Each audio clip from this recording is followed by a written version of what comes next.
Hey folks, it's Nate. Thanks for joining me once again as we look to the horizon. And I'm here with my weekly writing vlog, and this is going to be another short one. There's really not a whole lot to report here. I finished all of the short stories that I was working on, and I have gotten them submitted. So now I'm just waiting, which is always the most nerve-wracking part. One of the deadlines is today, so I can expect to hear something from that one probably in the next month. Another deadline is at the end of this month, so hopefully I will hear something by the end of April. That's generally the way things go in the publishing world, and I don't honestly know what the turnaround time on these is going to be. They are smaller publications, so they may get through all their submissions faster and get back to us faster. You just never know, especially because this is my first time submitting to either of these places for this kind of a format. I have, of course, submitted to Iron Age Media already for more general prompt stuff, but that has a 4-week turnaround once you do all the voting and whatnot. So that is where I'm at on those projects. I am also in the process of drafting out now the first few chapters of A Candle in the Wind. I've really only finished the rough sketch of chapter 1, and this is a story that I'm handwriting, so I'm going to have to transcribe that and get it all locked in. I usually do a pretty hefty editing pass going from handwritten to the first digital version of the story. So that, I mean, it's not a huge departure in terms of words written. Often it's a matter of changing around the order or going back and adding in a clarifying sentence or something like that. Oftentimes there are big time gaps between when I will write the first draft by hand, especially because I do it while I'm at work. So, of course, I'm really just doing it on breaks in between stints out in the workshop.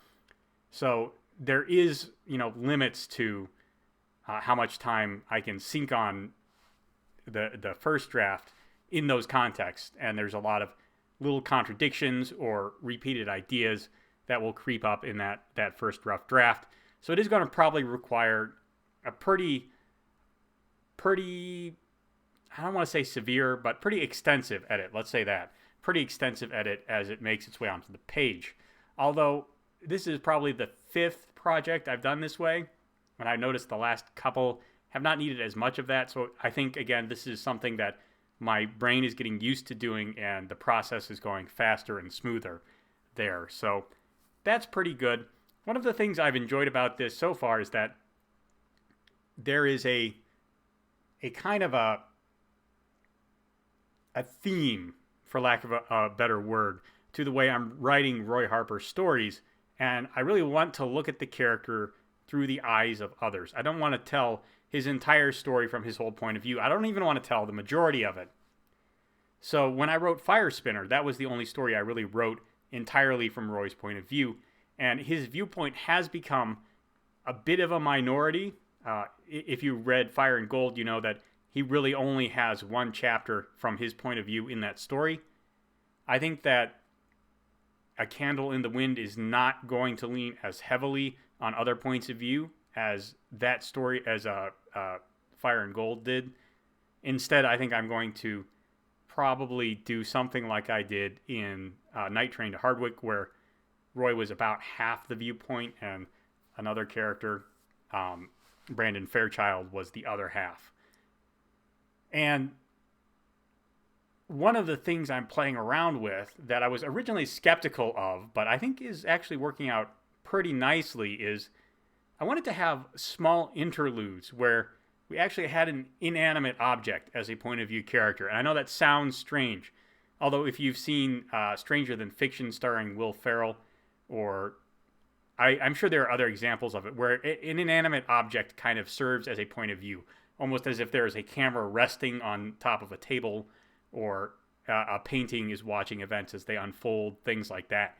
In the case of this story, the inanimate object is a statue that looks over a graveyard and can see some of the events of the story as they play out. But most importantly, the statue is of a man that is important to both Roy and several other characters in the story, and so kind of lets me give the viewpoint of Jonathan Riker, the deceased character, even though he is technically dead throughout the entire duration of the story. So I wasn't sure that was going to work until I wrote a test passage in that style. And now I kind of like it, and I think I'm going to stick with it, and I will probably wind up using it more than I originally anticipated. We'll see. It's a fun conceit to play with. Having a limited scope of vision, a fixed location, and no agency entirely is an interesting viewpoint to write from, and I've kind of enjoyed it. It's not going to be carrying any significant weight in the narrative. Obviously, that kind of point of view can't. But it's fun. It's fun to play with these ideas, and part of the reason why I started writing Roy's story in the first place was so I could do just that. So, technically, he represents an opposite point of view from Mark Pendleton, which is the protagonist of a comic I was working on, and the whole idea has just kind of escalated from there to something I actually really enjoy writing and playing around with. Hopefully you will as well once the story is available for you to read. Anyway, that's all I got for you today. Let me know what you think down in the comments below.